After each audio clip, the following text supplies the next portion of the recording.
Merci, nickel. Le lendemain soir, après les travaux champêtres, Safran s'adressa à une foule immense.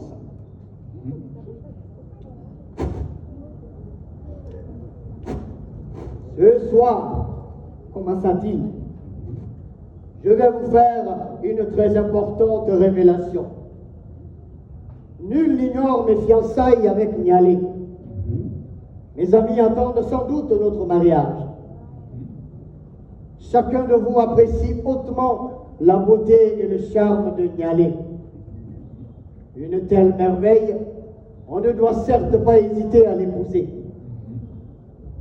Mais depuis un certain temps, une idée me trotte dans la tête. Une idée? J'ai une idée.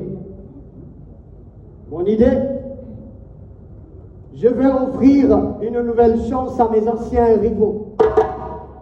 Cette chance, ou plutôt cette formalité, cette simple formalité que je tiens à remplir, car il n'est pas question pour moi de perdre Nialé.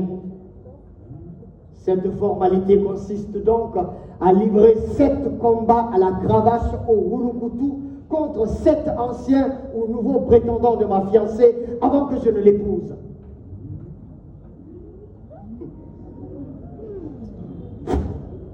Le Wurukutu.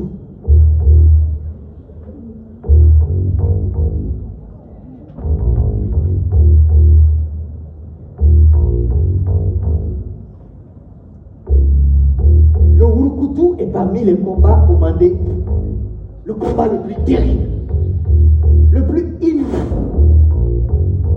Car non seulement chaque combattant a la pleine liberté de choisir sa cravache dans la matière qui lui plaît, en lui donnant les dimensions qui lui conviennent, mais les règles bien sommaires qui régissent le Wurukutu n'interdisent de toucher aucune partie du corps, même les plus sensibles, de sorte que les coups mortels ne sont pas rares. Comme une traînée de poudre de case en case, la nouvelle s'est répandue très rapidement et fit le tour de la savane. Quelques semaines après l'annonce du défi, au son des tambours et des tam-tams du Wurukutu,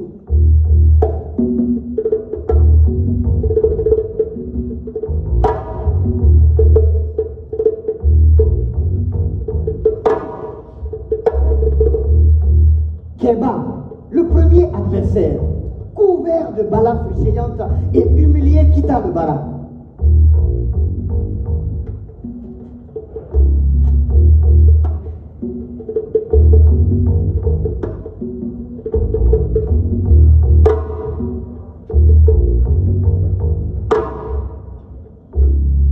Une semaine plus tard, la ruse de Nege, le deuxième adversaire, se révélait vaine. Il fit encore plus piètre figure que son prédécesseur.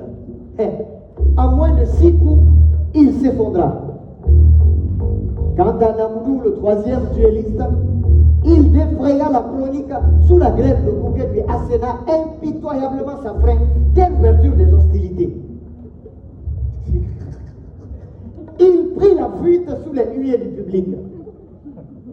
À Djomabana, plus d'autres combattants. Sankumba, effrayé par le sort subi par les précédents, avait renoncé à la conquête de Nialé en déclarant forfait.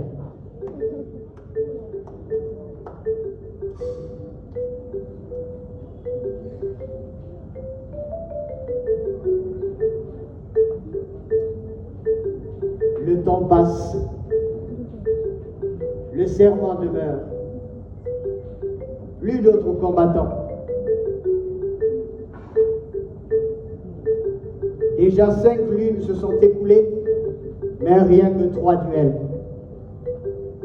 Fanta avait atteint 14 ans et 6 lunes.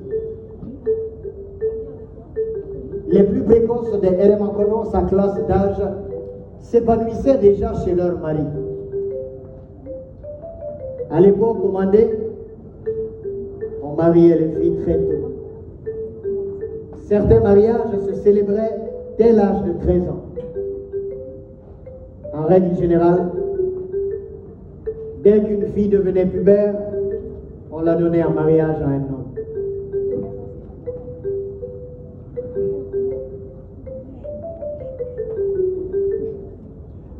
Ce fut seulement au bout de l'année qu'un quatrième candidat tenta sa chance. Il venait de Manjana dans le Wassoulou.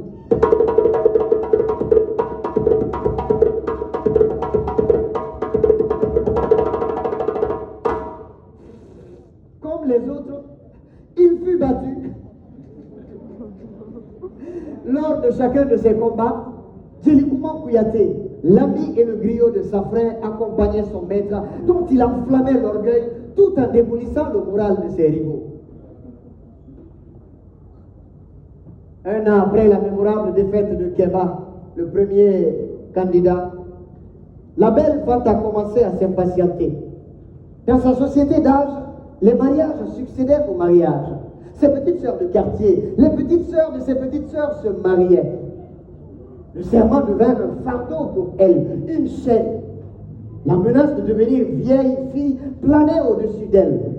16 ans, encore le bel âge. 17, ce serait déjà trop. 18 et au-delà, une catastrophe.